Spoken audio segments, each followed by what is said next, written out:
ક્યારેય વિચાર્યું છે કે આપણું શરીર લાખો વર્ષ જૂનું એક અદ્ભુત મશીન છે, પણ આપણે એમાં દરરોજ ખોટું બળતણ ભરી રહ્યા છે?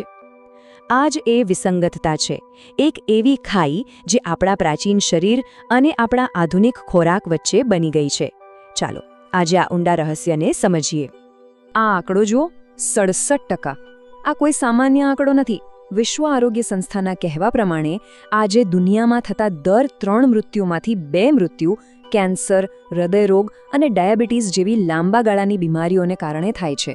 આ એક વૈશ્વિક કટોકટી છે જે આપણી સામે ઊભી છે. પણ આ વાત આપણને એક બહુ મોટા અને ગંભીર સવાલ પર લાવીને ઊભી રાખે છે.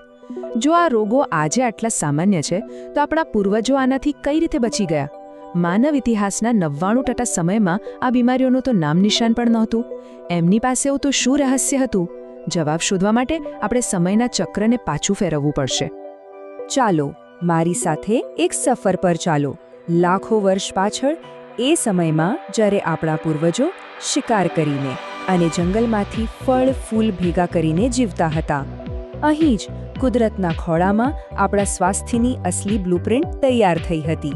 એક એવો સમય જ્યારે આપણું શરીર અને આપણો ખોરાક એકબીજા સાથે સંપૂર્ણ તાલમેલમાં હતા. આ સમયરેખા એક ચોંકાવનારું સત્ય બતાવે છે. આપણા માનવ ઇતિહાસના 99%થી પણ વધુ સમય માટે આપણે શિકારી હતા. ખેતી એ તો હજી હમણાં માંડ 10,000 વર્ષ પહેલાં શરૂ થઈ. આનો સીધો અર્થ એ છે કે આપણું શરીર, આપણું પાચનતંત્ર, આપણું આખું બાયોલોજી લાખો વર્ષોથી એક ખાસ પ્રકારના ખોરાક માટે જ ટેવાયેલું છે. તો એ લોકો ખાતા શું હતા? ચાલો એમની થાળીમાં એક નજર કરીએ.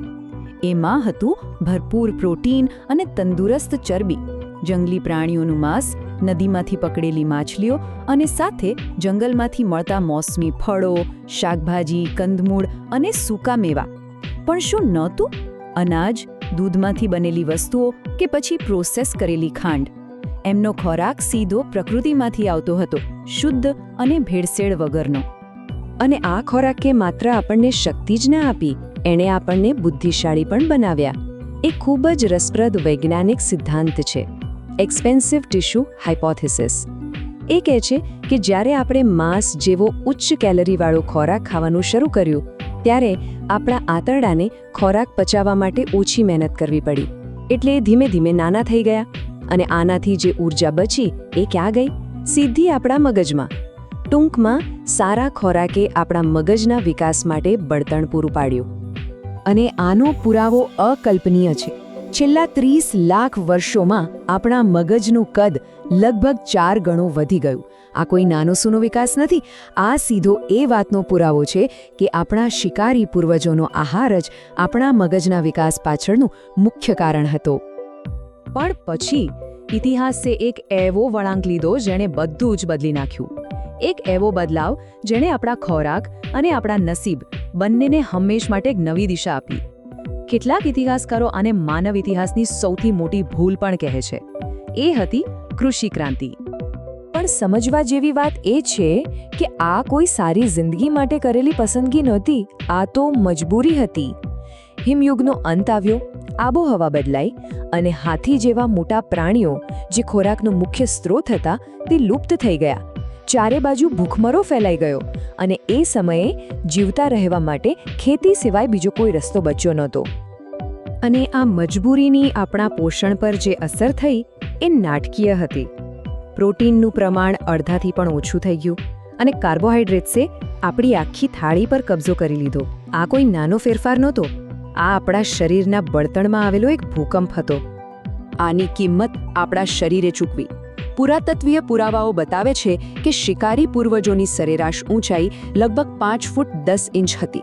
પણ ખેતી શરૂ થયા પછી માણસોની સરેરાશ ઊંચાઈ ઘટીને માત્ર 5 ફૂટ 3 ઇંચ રહી ગઈ. 7 ઇંચનો ઘટાડો આ કુપોષણનો એક જીવતો જાગતો પુરાવો હતો.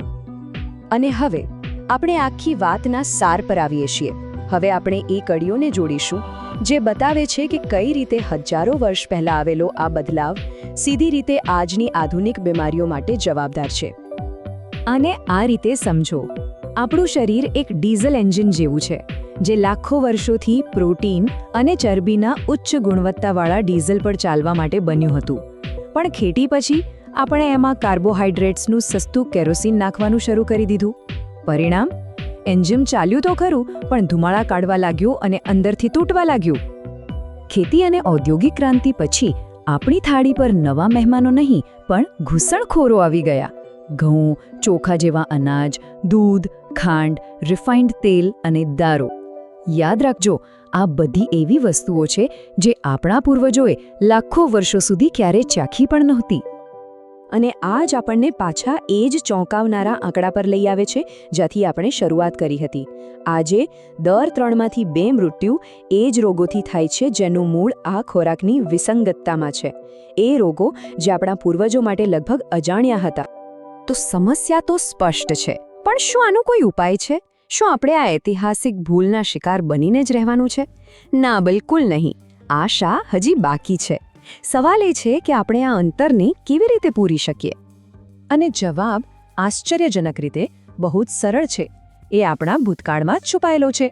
આપણે ફક્ત આપણા આહારના પોષણ માળખાને આપણા શિકારી સંગ્રહખોર પૂર્વજોના આહાર સાથે ફરીથી ગોઠવવાનું છે. આ જ સ્વસ્થ ભવિષ્યનો રાજમાર્ગ છે. તો આ વ્યવહારમાં કેવી રીતે કરવું? કોઈ જટિલ નિયમો નથી, ફક્ત 4 સરળ સિદ્ધાંતો યાદ રાખો. પહેલું, પ્રોટીનને પ્રાથમિકતા આપો. દરેક ભોજનમાં પ્રોટીન હોવું જ જોઈએ. બીજું, કાર્બોહાઈડ્રેટ્સ ઓછું કરો, ખાસ કરીને મેંદો, ખાંડ અને પ્રોસેસ્ડ અનાજ. ત્રીજું, કુદરતી અને સંપૂર્ણ ખોરાક ખાઓ, શાકભાજી, ફળો અને સૂકામેવા. અને ચોથું, તંદુરસ્ત ચરબીથી ડરશો નહીં. ઓલિવ ઓઇલ અને એવોકાડો જેવા સારા વિકલ્પો પસંદ કરો. આને રોજિંદા જીવનમાં ઉતારવું ખૂબ જ સરળ છે. નાના નાના ફેરફારોથી શરૂઆત કરો. ઘઉંની રોટલીને બદલે ક્યારેક કૂટું કે જુવારની રોટલી ખાઓ. સફેદ ચોખાની જગ્યાએ ક્વિનોઆનો ઉપયોગ કરો. રિફાઇન્ડ તેલને બદલે સરસવનું તેલ, ઓલિવ તેલ કે શુદ્ધ ઘી વાપરો. અને સાંજે બિસ્કિટને બદલે મુઠ્ઠીભર બદામ કે કોઈ ફળ ખાઓ. આ નાના ફેરફારો પણ મોટો ફરક લાવી શકે છે. અને જો તમે શાકાહારી હો તો પણ આ સિદ્ધાંતો એટલા જ લાગુ પડે છે. તમારા માટે ચાવી છે વિવિધતા. કઠોળ, દાળ, સોયાબીન, પનીર અને અલગ અલગ પ્રકારના બીજ અને બદામને ભેગા કરીને તમે સંપૂર્ણ પોષણ મેળવી શકો છો. તો અંતે હું તમને એક વિચાર સાથે છોડી જવા માંગુ છું. આપણે આપણા પોતાના શરીરના ઇતિહાસને ખરેખર કેટલું સમજીએ છીએ? આગલી વખતે જ્યારે તમે તમારી થાળી જુઓ ત્યારે એક ક્ષણ માટે વિચારજો, શું તમે તમારા શરીરના લાખો વર્ષના વારસાને યોગ્ય બળતણ આપી રહ્યા છો? જવાબ તમારી અંદર જ છે.